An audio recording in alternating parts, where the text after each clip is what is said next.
కేంద్రంలో బీజేపీ సర్కార్ మరింత ఎక్కువ కాలం పరిపాలన కొనసాగించలేదు, త్వరలోనే కుప్పకూలిపోతుందని జోస్యం చెప్పారు సమాజ్వాదీ పార్టీ అధినేత అఖిలేష్ యాదవ్.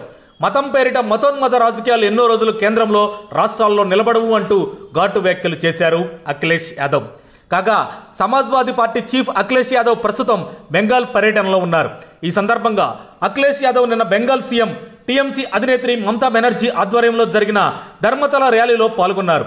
ఈ ర్యాలీలో భాగంగా అఖిలేష్ యాదవ్ మాట్లాడుతూ మతం ముసుగులో భారతదేశాన్ని విభజించేందుకు కుట్రలు పన్నుతున్న శక్తులు తాత్కాలికంగా విజయం సాధించవచ్చు, కానీ అంతిమంగా అవి ఓడిపోతాయి.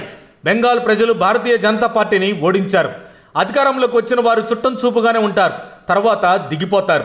బెంగాల్ ప్రజలు కమలం పార్టీతో పోరాడారని, ఉత్తరప్రదేశ్లో కూడా ఇదే జరిగిందని చెప్పారు. కేంద్రంలో కొలువై కూర్చున్న బీజేపీ సర్కార్ కొద్ది రోజులు మాత్రమే అధికారంలో ఉంటుందని, వారిది నడిచే సర్కార్ కాదని, పడిపోయే సర్కార్ అని ఆసక్తికర కామెంట్స్ చేశారు అఖిలేష్ యాదవ్. దీంతో ఆయన వ్యాఖ్యలు దేశవ్యాప్తంగా రాజకీయంగా ప్రాధాన్యతను సంతరించుకున్నాయి. ఇదిలా ఉండగా కేంద్రంపై అఖిలేష్ యాదవ్ చేసిన వ్యాఖ్యలకు టీఎంసీ అధినేత్రి మమతా బెనర్జీ మద్దతు ఇచ్చారు. కేంద్రంలో కొలువైన బీజేపీ ప్రభుత్వం బెదిరింపుల ద్వారా ఏర్పడిందని, అది ఎంతో కాలం నిలవదని అన్నారు.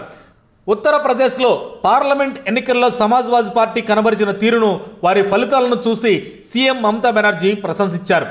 ఉత్తరప్రదేశ్ ప్రభుత్వం కేంద్ర ఏజెన్సీలను, ఇతర ప్రభుత్వ సంస్థలను దుర్వినియోగం చేస్తూ అధికారంలో కొనసాగుతుందని మండిపడ్డారు.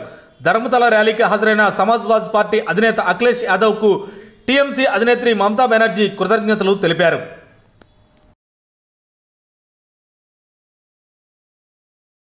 అప్డేట్స్ కోసం మా కాయ్ టీవీని సబ్స్క్రైబ్ చేసుకోండి.